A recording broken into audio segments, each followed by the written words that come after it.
नमस्कार प्रिय श्रोता बंधुरा बांगलार गल्पघरे आपनादेर आबार स्वागत जानाई। कथाशिल्पी शरৎचंद्र चट्टोपाध्याय रचित दर्पचूर्ण गल्पेर प्रथम भागटी एर आगेर भिडियोते आपनारा निश्चयई शुनेछेन। एखन ओई गल्पेर शेष भागटुकु आपनादेर सामने पाठ करछि, संगे थाकुन। बिमला राग करिया बलिल, बऊ एसब पाकामिर कथा आमराओ जानी, तखन किछुई कोनो काजे आसबे ना बोले दिच्छी। चोख बुझे विपद एड़ानो जाय ना। दादा सत्यई तोमार उपर बिरक्त हये उठछेन। इंदु उदास भावे बलिल, तार इच्छे।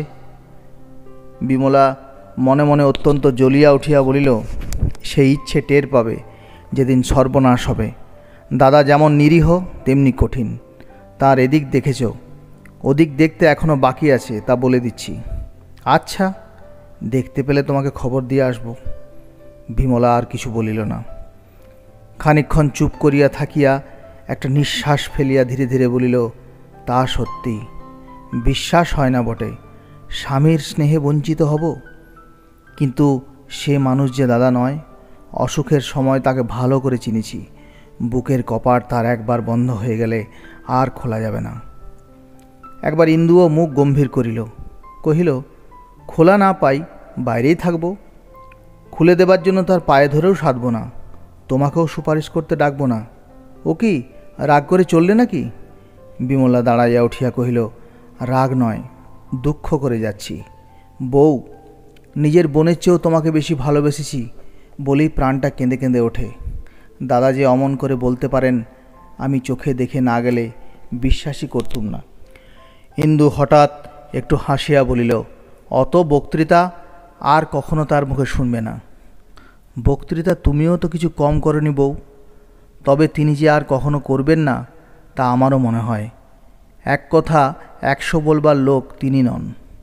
ইন্দু আবার হাসিয়া বলিল, সেও বটে, তবে আরেকটা গুরুতর কারণ ঘটেছে, যাতে আর কোনো দিন স্বপ্নেও চোখ রাঙাতে সাহস করবেন না।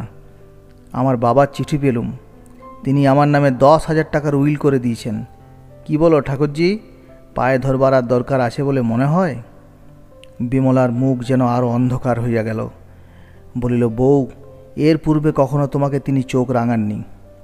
যা করে তাকে ফেলে রেখে তুমি মেদিনীপুরে গিয়েছিলে সে আমি তো জানি, কিন্তু তবুও কোনো দিন এতটুকু তোমার নিন্দে করেননি। হাসি মুখে তোমার সমস্ত দোষ আমার কাছেও ঢেকে রেখেছিলেন। সে কি তোমার টাকার লোভে? বউ, শ্রদ্ধা ছাড়া ভালোবাসা থাকে না। যে জিনিস তুমি তেজ করে হেলায় হারাচ্ছ সেদিন টের পাবে যেদিন যথার্থই হারাবে। কিন্তু এই একটা কথা আমার মনে রেখো বউ, আমার দাদা অত নীচ নয়। আর না, সন্ধ্যা হয়, চললুম। কাল পরশু একবার সময় হলে আমাদের বাড়ি এসো। আচ্ছা বলিয়া ইন্দু পিছনে পিছনে সদর দরজা পর্যন্ত আসিয়া উপস্থিত হইল। তাহার মৃদু পদশব্দ বিমলা যে শুনিয়াও শুনিল না তাহা সে বুঝিল। গাড়িতে উঠিয়া বসিলে মুখ বাড়াইয়া চিরদিন এই দুটি সখী পরস্পরকে নিমন্ত্রণ করিয়া হাসিয়া কপাট বন্ধ করে আজ গাড়িতে উঠিয়াই বিমলা দরজা টানিয়া দিল। ঘরে ফিরিয়া আসিয়া ইন্দু কমলাকে বুকের কাছে টানিয়া লইয়া শুইয়া পড়িল। বিমলা চলিয়া গেল, কিন্তু তাহার খরতপ্ত কথাগুলা রাখিয়া গেল। ইহার উত্তাপ যে কত এইবার ইন্দু টের পাইল। এই তাপে তাহার অহংকারের অভ্রভেদী তুষার স্তূপ যতই গলিয়া বহিয়া যাইতে লাগিল, ততই এক একটি নূতন বস্তু তাহার চোখে পড়িতে লাগিল। এত কাদামাটি আবর্জনা, এত কর্কশ কঠিন শিলাখণ্ড যে এই ঘনীভূত জলতলে আবৃত হইয়াছিল তাহা সে তো স্বপ্নেও ভাবে নাই। হঠাৎ তার অন্তরের ভিতর হইতে কে যেন জিজ্ঞাসা করিয়া বসিল, এ কেমন হয় ইন্দু, যদি তিনি মনে মনে তোমাকে ত্যাগ করেন? তুমি কাছে গিয়ে বসলেও যদি তিনি ঘৃণায় সরে বসেন? তাহার সর্বাঙ্গ কাঁটা দিয়া উঠিল। কমলা কহিল, কি মা? ইন্দু তাহাকে সজোরে বুকে চাপিয়া ধরিয়া তাহার মুখে চুমা খাইল। তোর পিসিমা এত ভয় দেখাতেও পারে? কিসের ভয় মা? ইন্দু আরও একটি চুমা খাইয়া বলিল, কিছু না মা, সব মিথ্যে, সব মিথ্যে। যা তো মা, দেখে আয় তো তোর বাবা কি করছেন। মেয়ে ছুটিয়া চলিয়া গেল। আজ দুদিন স্বামী স্ত্রীতে একটা কথাও হয় নাই। কমলা ফিরিয়া আসিয়া বলিল, বাবা চুপ করে শুয়ে আছেন। চুপ করে? আচ্ছা, তুই শুয়ে থাক মা, আমি দেখে আসি বলিয়া ইন্দু নিজেই চলিয়া গেল। পর্দার ফাঁক দিয়া দেখিল তাই বটে। তিনি উপরের দিকে চাহিয়া সোফায় শুইয়া আছেন। মিনিট 5-6 দাঁড়াইয়া দেখিয়া ইন্দু ফিরিয়া আসিল। আজ প্রবেশ করিতে সাহস হইল না দেখিয়া সে নিজেই ভারী আশ্চর্য হইয়া গেল। কমলা, কি মা, তোর বাবার বোধ হয় খুব মাথা ধরেছে। যা মা, বসে বসে একটু মাথায় হাত বুলিয়ে দিগে। মেয়েকে পাঠাইয়া দিয়া ইন্দু নিজে আড়ালে দাঁড়াইয়া উদ্গ্রীব হইয়া দুজনের কথাবার্তা শুনিতে লাগিল। কন্যা প্রশ্ন করিল, কেন এত মাথা ধরেছে বাবা? পিতা উত্তর দিলেন, কই ধরেনি তো মা। কন্যা পুনরায় জিজ্ঞাসা করিল, মা বললেন যে খুব ধরেছে। পিতা কিছুক্ষণ চুপ করিয়া কন্যার মুখের পানে চাহিয়া রইলেন। একটু পরে বলিলেন, তোমার মা জানে না।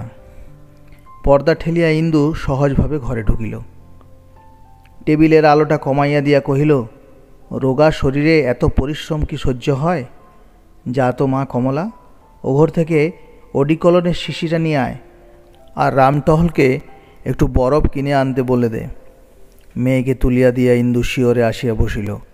চুলের মধ্যে হাত দিয়া বলিল, আগুন উঠছে যেন। নরেন্দ্র চোখ বুজিয়া রহিল, কিছুই বলিল না। ইন্দু নীরবে মাথায় হাত বুলাইয়া দিতে দিতে ঈষৎ ঝুঁকিয়া সস্নেহ কণ্ঠে জিজ্ঞাসা করিল, আজ বুকের ব্যথাটা কেমন আছে? তেমনি। তবে এই যে রাগ করে দুদিন ওষুধ খেলে না, বেড়ে গেলে কি হবে বলো তো? নরেন্দ্র চোখ মেলিয়া শ্রান্ত কণ্ঠে বলিল, আমার শরীরটা ভালো নেই, একটু চুপ করে থাকতে চাই ইন্দু। এই কথার এই জবাব? ইন্দু তড়িৎ বেগে উঠিয়া দাঁড়াইয়া বলিল, তাই থাকো, আমার ঘাট হয়েছে তোমার ঘরে ঢুকেছিলুম। দ্বারের কাছে আসিয়া হঠাৎ দাঁড়াইয়া বলিল, নিজের প্রাণটা নষ্ট করে আমাকে শাস্তি দিতে পারবে না। এই চিঠিখানা পড়ে দেখো, বাবা আমাকে 10,000 টাকার উইল করে দিয়েছেন বলিয়া বাঁ হাতের চিঠিটা সোফার দিকে ছুঁড়িয়া ফেলিয়া দিয়া বাহিরে আসিয়া দাঁড়াইল। তারপর মুখে আঁচল গুঁজিয়া কান্না চাপিতে চাপিতে নিজের ঘরে ঢুকিয়া দ্বার বন্ধ করিয়া শুইয়া পড়িল। কথা সহিতে হার মানিতে সে শিখে নাই, অনেক নারী শিখে না। তাই আজ তাহার সমস্ত সাধু সংকল্পই ব্যর্থ হইয়া গেল। সে কি করিতে গিয়া কি করিয়া ফিরিয়া আসিল। ও কি ঠাকুরজি, তোমরা কাঁদছিলে নাকি? চোখ দুটি তোমাদের যে জবা ফুল হয়েছে। অম্বিকাবাবুর স্ত্রী শুনিতেছিলেন এবং বিমলা উপুড় হইয়া বই পড়িতেছিল। ধর্মড় করিয়া উঠিয়া বসিয়া চোখ মুছিয়া হাসিল। উফ, দুর্গামণির দুঃখে বুক ফেটে যায় বউ। ইন্দু জিজ্ঞাসা করিল, কে দুর্গামণি? ন্যাকা সেজনা বউ, জানো না কে দুর্গামণি? চারিদিকে এত যে সুখ্যাতি বেরিয়েছে তা ঠিক বটে। ইন্দু আর কিছুই বুঝিল না, শুধু বুঝিল একখানা বইয়ের কথা হইতেছে। হাত বাড়াইয়া কহিল, কই দেখি বইটা। হাতে লইয়া উপরেই দেখিল গ্রন্থকার, তাহার স্বামীর নাম লেখা। পাতা উল্টাইতেই চোখে পড়িল উৎসর্গ করা হইয়াছে বিমলাকে। ইন্দু বইখানা আগাগোড়া নাড়িয়া চাড়িয়া রাখিয়া দিল। লেখা হইয়াছে, ছাপা হইয়াছে, দেওয়া হইয়াছে, অথচ সে তাহার বিন্দু বিসর্গ জানে না। তাহার মুখের চেহারা দেখিয়া বিমলা আর একটা প্রশ্ন করিতেও সাহস করিল না। তখন ইন্দু নিজেই বলিল, আমার নাটক নোভেল পড়তে ইচ্ছাও করে না, ভালোও লাগে না। যা হোক, ভালো হয়েছে, শুনে সুখী হলুম। অম্বিকাবাবুর চাকর আসিয়া তাহার স্ত্রীকে লক্ষ্য করিয়া কহিল, বাবু জিজ্ঞেস করছেন আজ তাঁর যে জাদুঘর দেখতে যাবার কথা ছিল, যাবেন? এই বধূটি সকলের চেয়ে ছোট। সে লজ্জা পাইয়া ঘাড় হেঁট করিয়া মৃদুস্বরে কহিল, না, তাঁর শরীর এখনও তেমন সারেনি, আজ যেতে হবে না। চাকর চলিয়া গেল। ইন্দু হাঁ করিয়া চাহিয়া রইল।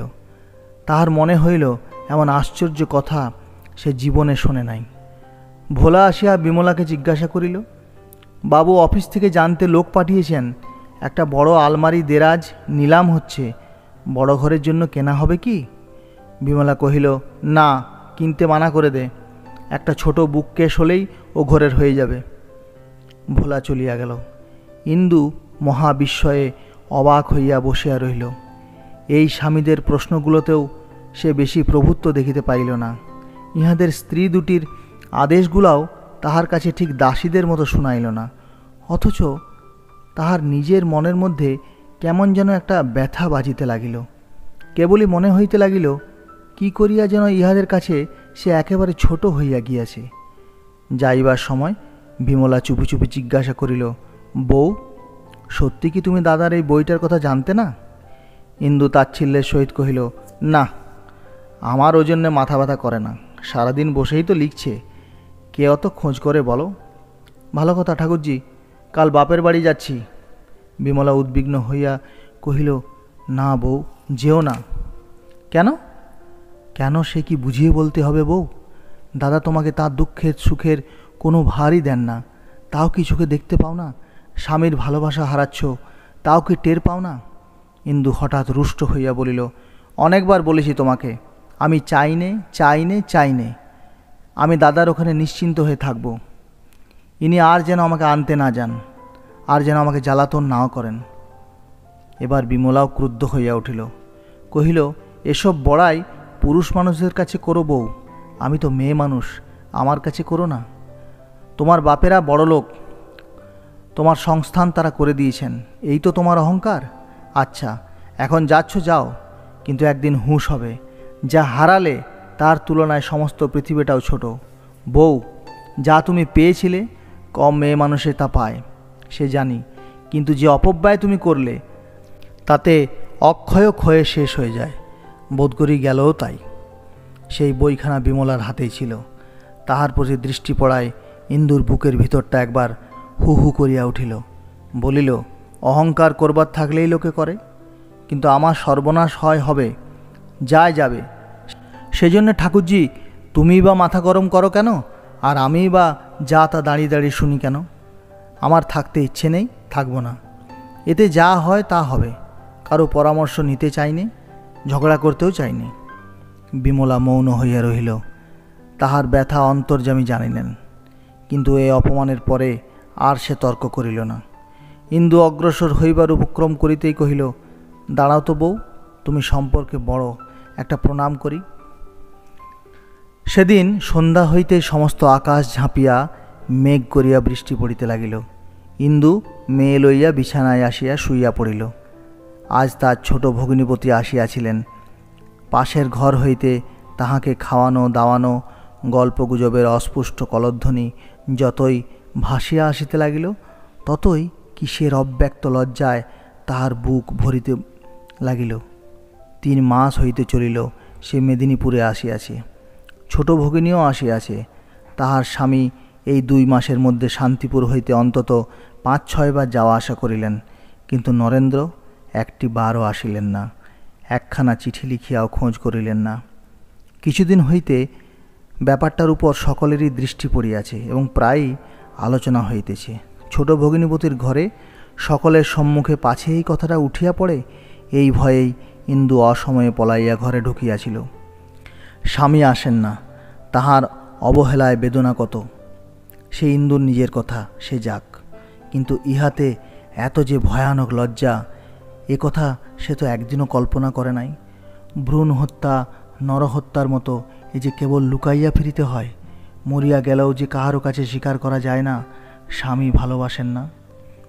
এতদিন স্বামীর ঘরে স্বামীর পাশে বসিয়া তাহাকে টানিয়া পিটিয়া নিজের সম্ভ্রম ও মর্যাদা বাড়াইয়া তুলিতেই সে অহরহ ব্যস্ত ছিল, কিন্তু এখন পরের ঘরে চোখের আড়ালে সমস্তই যে ভাঙিয়া ধ্বংসিয়া পড়িতেছে, কি করিয়া সে খাড়া করিয়া রাখিবে? আজ ভগিনীপতি আসার পর হইতে যে কেহ তাহার পানে চাহিয়াছে, তাহার মনে হইয়াছে তাহাকে করুণা করিতেছে।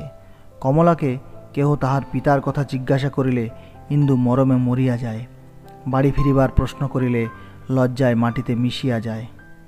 অথচ আসিবার পূর্বে স্বামীকে সে অনেকগুলো কথা বলিয়া আসিয়াছিল, যাহা সত্যিকারের মর্মান্তিক ছিল। প্রতিপালন করিবার ক্ষমতা হইলে যেন লইয়া আসে। হঠাৎ ইন্দুর মোহের ঘোর কাটিয়া গেল। কমলা, কাঁদছিস কেন মা? কমলা রুদ্ধস্বরে বলিল, বাবার জন্যে মন কেমন করছে। ইন্দুর বুকের উপর যেন হাতুড়ির ঘা পড়িল। সে মেয়েকে প্রাণপণে বুকে চাপিয়া ধরিয়া ফুঁপাইয়া কাঁদিয়া ফেলিল। বাহিরের প্রবল বাড়িবর্ষণ তাহার লজ্জা রক্ষা করিল। কন্যা ছাড়া এ কান্না আর কেহ শুনিতে পাইল না। তাহার জননী শিখাইয়া দিলেন কিনা জানি না, পরদিন সকাল হইতেই কমলা পিতার কাছে যাইবার জন্য বায়না ধরিয়া বসিল। প্রথমে ইন্দু অনেক তর্জন গর্জন করিয়া শেষে দাদাকে আসিয়া কহিল, কমলা কিছুতেই থামে না যে, কলকাতায় যেতে চায়। দাদা বলিলেন, থামাবার দরকার কি বোন, কাল সকালেই তাকে নিয়ে যা। কেমন আছে নরেন? সে তো আমাকে চিঠিপত্র লেখে না, তোকে লেখে তো? ইন্দু ঘাড় হেঁট করিয়া বলিল, ভালো আছে তো? ইন্দু তেমনি করিয়াই জানাইল, আছেন। বিমলা অবাক হইয়া গেল। কখন এলে বউ? এই আসছি। বৃদ্ধ গাড়ি হইতে ইন্দুর তোরঙ্গ নামাইয়া আনিল। বিমলা দারুণ বিরক্তি কোনো মতে চাপিয়া কহিল, বাড়ি যাওনি? না, শুধু কমলাকে সুমুখ থেকে নামিয়ে দিয়ে এসেছি, শুধু তার জন্যে আসা, নইলে আসতুম না। বিমলা নিঃশ্বাস ফেলিয়া বলিল, না এলেই ভালো করতে বউ, ওখানে তোমার আর গিয়েও কাজ নেই। ইন্দুর বুকের ভিতরটা ধড়াস করিয়া উঠিল। কেন ঠাকুরজি? বিমলা সহজ গম্ভীরভাবে বলিল, পরে শুনো, কাপড় ছাড়ো, মুখ হাত ধোও, যা হবার সে তো হয়েই গেছে। এখন আজ শুনলেও যা, দুদিন পরে শুনলেও তাই। ইন্দু বসিয়া পড়িল। তাহার সমস্ত মুখ নীল বর্ণ হইয়া গেল। বলিল, সে হবে না ঠাকুরজি, না শুনে আমি এক বিন্দু জলও মুখে দেব না। তাকে দেখতে পেয়েছি, তিনি বেঁচে আছেন, তবুও সেখানে আমার গিয়ে কাজ নেই কেন? বিমলা খানিক থামিয়া দীর্ঘ নিঃশ্বাস ফেলিয়া বলিল, সত্যি ও বাড়িতে তোমার জায়গা নেই। এখন তোমার পক্ষে এখানেও যা, বাপের বাড়িতেও তাই, ও বাড়িতে তুমি থাকতে পারবে না। ইন্দু কান্না চাপিয়া বলিয়া উঠিল, আমি আর সইতে পারি না ঠাকুরজি, কি হয়েছে খুলে বলো। বিয়ে করেছেন? বিশ্বাস হয় না, কিছুতেই না। আমার অপরাধ যত বড়ই হোক, কিন্তু তিনি অন্যায় কিছুতেই করতে পারেন না। তবুও কেন আমার তার পাশে স্থান নেই বলবে না? বলিতে বলিতে তাহার দুই চোখ বাহিয়া ঝরঝর করিয়া জল পড়িতে লাগিল। বিমলার নিজের চক্ষুও আর্দ্র হইয়া উঠিল, কিন্তু অশ্রু ঝরিল না। বলিল, বউ, আমি ভেবে পাইনি কি করে তোমাকে বোঝাবো, সেখানে আর তোমার স্থান নেই। শম্ভুবাবু দাদাকে জেলে দিয়েছিল। ইন্দুর সর্বাঙ্গ কাঁটা দিয়া উঠিল। তারপরে? বিমলা বলিল, আমরা তখন কাশিতে। শম্ভুবাবু টাকা জোগাড় করিবার দুদিন সময় দেয়, কিন্তু 4,000 টাকা জোগাড় হয়ে ওঠে না। ধরে নিয়ে যাবার পরে দাদা ভোলাকে আমার কাছে কাশিতে পাঠিয়ে দেন, কিন্তু আমরা তখন এলাহাবাদে চলে যাই। সে ফিরে আসে, আবার যায়, ওই রকম করে 10 দিন দেরি হয়ে যায়। তারপরে আমি এসে পড়ি। আমার কাছেও নগদ টাকা ছিল না। আমার গয়নাগুলো বাঁধা দিয়ে 11 দিনের দিন দাদাকে বার করে নিয়ে আসি। তোমারও তো 4-5 হাজার টাকার গয়না আছে বউ, মেদিনীপুরও দূর নয়, তোমাকে খবর দিতে পারলে এসব কিছুই হতে পারতো না। দাদা বরং 10 দিন জেলে ভোগ করলেন, কিন্তু তোমার কাছে হাত পাতলেন না। আর তোমার তার কাছে গিয়ে কি হবে? অনেক সুখী তো তাঁকে দিলে তুমি, এবার মুক্তি দাও, তিনিও বাঁচুন, তুমিও বাঁচো। ইন্দু এক মুহূর্ত মাথা হেঁট করিয়া বসিয়া রহিল। তাহার পর একে একে গায়ের সমস্ত অলঙ্কার খুলিয়া ফেলিয়া বিমলার কাছে ধরিয়া দিয়া বলিল, এই নিয়ে তোমার নিজের জিনিস উদ্ধার করে এনো ঠাকুরজি, আমি তার কাছেই চললাম। তুমি বলছো স্থান হবে না, কিন্তু আমি বলছি এইবারেই আমার তার পাশে যথার্থ স্থান হবে। যা এতদিন আমাকে আলাদা করে রেখেছিল, এখন তাই তোমার কাছে ফেলে দিয়ে আমি নিজের স্থান নিতে চললুম। কাল একবার যেও ভাই, গিয়ে তোমার দাদা আর বউকে দেখে এসো, চললুম। বলিয়া ইন্দু গাড়ির জন্য অপেক্ষা না করিয়াই বাহির হইয়া গেল। ওরে ভোলা, সঙ্গে যা বলিয়া বিমল চোখ মুছিয়া পিছনে পিছনে দরজায় আসিয়া দাঁড়াইল। নমস্কার, ভালো থাকবেন।